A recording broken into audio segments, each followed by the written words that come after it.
Hey, what's happening, everybody? Okay, experiment has been concluded. I have been using the Pixel 9a as my daily driver since I made the video on Friday. Here we are Monday, so 4 days, and I want to report back, and I'm going to say this, and it's kind of what I expected, right? Remember, we're talking 8 gigs of RAM right here, 16 gigs of RAM over there. But before I go any further, I just want to say this too. I understand the person that's going to purchase the Pixel 10 Pro XL is not the same person that's going to purchase this, but there are people out there that are on the fence, right? They're like, well, should I go all out and should I drop $1,200 and get an awesome Pixel 10 Pro XL, or should I just be sensible and drop $400 and get the Pixel 9a? What are the trade-offs? First thing that I am going to say is there's 8 gigs of RAM over here. It didn't make that much of a difference for the most part, but whenever I just started going really hard, doing Grok, Gemini, messaging, Facebook messaging, and I was just doing everything all at once, that's when I noticed it. And it mostly happened when I was inside of Gemini and I was just doing everything with Gemini, right? That's when it got it actually froze up, got kind of stuttery, stuff like that. I wanted to talk about something else though. Now remember, we're talking a $1,200 phone, $400 phone, right? This is budget Android or budget Pixel and flagship Pixel over there. All right, like I said, this video is for those people that are on the fence trying to figure out what they should do, right? Or even if you're even thinking about purchasing a Pixel 10 Pro, right? Not necessarily the XL. This is a good video for you all too to see, are you really missing that much? Now, as far as the cameras go, you got the dual camera set up, and this is a 48 megapixel camera setup here. Anyway, you have quite the camera setup over here on the Pixel 10 Pro XL, and a decent camera setup on your Pixel 9a. And let me tell you something right now. The Pixel 9a takes terrific photos. I mean, it's a Pixel. We already know that, right? We already know how Google does the computational stuff. They use AI. All that stuff. We already know what's going on there. So the Pixel 9a does an excellent job. You will not be let down one bit. Now, as far as recording video and all that is concerned, it'll do a good job. But remember, we're not exactly dealing, this isn't this isn't an iPhone Pro Max, right? This isn't nothing like that. We're talking Pixel here. So if you're like one of those hardcore content creators and all this other stuff, you need to understand that Google Pixel phones do not have a dedicated a video editing app installed. Yes, you can do it with Google Photos, but it's not the same, all right? It's just not the same as using like iMovie or the video editing capabilities of the Samsung Galaxy. So I just want to mention that. But as far as recording normal videos, and y'all gotta excuse me, I'm still getting over a cold. That's why I kind of sound like this, kind of nasally and stuffed up. So I apologize for that cough right there. But as far as got thrown off there. But as far as editing videos, taking photos, it does a great job. The next thing I want to talk about, and I really, I don't know where anyway, I compared my Pixel 9a. This is going to sound crazy. I had my Pixel 9a sitting right here, and I had my iPhone 17 Pro XL sitting here, and I was playing the same YouTube video on both phones. So I'd play it on this one here, and I'd listen, and then I'd go to the iPhone 17 Pro Max, and I'd play it for a while, and then I would listen. And I want to tell you all something right now. The speakers on this phone right here, on the Pixel 9a, sound superb. Now, the speakers on the Pixel 10 Pro XL, they're next level. They're awesome. They sound great. But I'm telling you right now, for your money, say you were just to say, you know what I'm going to do? Say you were to stop watching this video right now and say, you know what? I'm convinced. I'm going to purchase the Pixel 9a. I'm going to save me some money, and I'm going to be done with it.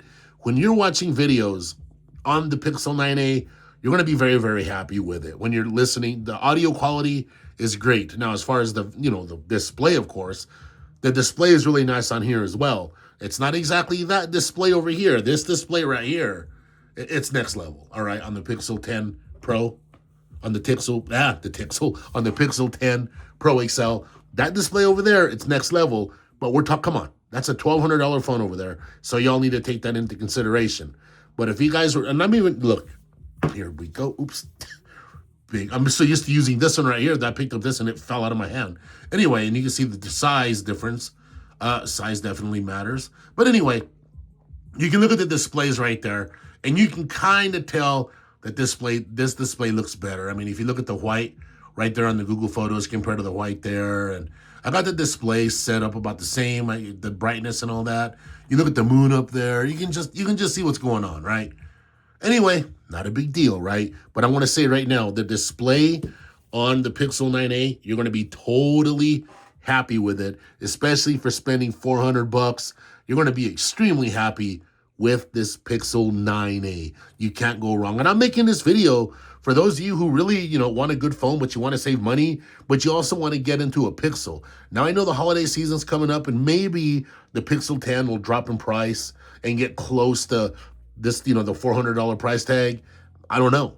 And then maybe by the holidays, this thing might drop down into the 300s. I don't know. That's just a chance you got to take. So if you're in the market for a phone right now and you're just dying to get yourself into a Pixel, you want a Pixel really, really, really bad, this right here, this is the direction I will tell you to go. Cellular connectivity on this, no problems at all. In fact, it's actually really, really well. All right, really, really well. What else? Cellular connectivity and Wi-Fi. As far as connecting to Wi-Fi and all that, come on, it's good. There's no complaints at all. That's what I was wondering. I was like, what am I going to say next? Wi-Fi. Wi-Fi is terrific. The last thing I want to discuss, battery life. Now, this is a 4,000 like 1 milliamp battery, something like that. And this is a 5,000 milliamp battery. I was like, wait a minute. Correct me. I want to make sure I'm not getting this wrong. I want to say this has a 4,000. This might have a 5,000 milliamp battery in it. Hold on. What size battery is in the Pixel 9a? All right, let's talk to Gemini real quick. Oh, God. So we're talking a 5,000 milliamp battery, 5,000 milliamp battery. All right. Both of these have a 5,000 milliamp battery. All right. You see that right there. All right. So this is a big thing right here. But I want to say this. I've gotten almost exactly the same amount of battery life on both of these phones right here. I actually thought this one had a 4,000 milliamp battery. This is packing 5,000 milliamps. This one right here is also packing 5,000 milliamps. I mean, give or take, take a little more, probably like 5,100, whatever. Anyway, these are both 5,000 milliamp phones. I need you guys to hear that real quick. So if you guys are on the fence thinking about purchasing the Pixel 9a, you need to remember, you got yourself a 5,000 milliamp battery in this thing. And if you turn this thing down to like the 60 hertz, say you turn off the high refresh rate and you're rocking 60 hertz, your battery life is going to be tremendous. I'm over here doing 120 hertz. I didn't realize this was 5,000. I thought it was 4,000. By the way, somebody in the comments kind of made a mention to me about that the other day. So yes, 5,000 milliamp battery here. Battery life is good on this, but they both get very similar battery life. That's something that you all need to take in consideration as well. But if you are purchasing this $400 phone, you're getting a battery king. You're going to get a battery life king right here. All right. So let me know in the comments what you guys think. Do you think it's worth, say you're budget minded, do you think it's worth getting the Pixel 9a instead of spending all the money and getting the Pixel 10 Pro XL? Or do you think the Pixel 10 Pro XL is just the way to go, right? Do you think is it all or nothing for some of you? Anyway, you know what? Thank all of you for watching this video. And excuse my voice and my cold and all that. And I'll get better soon. Thank y'all.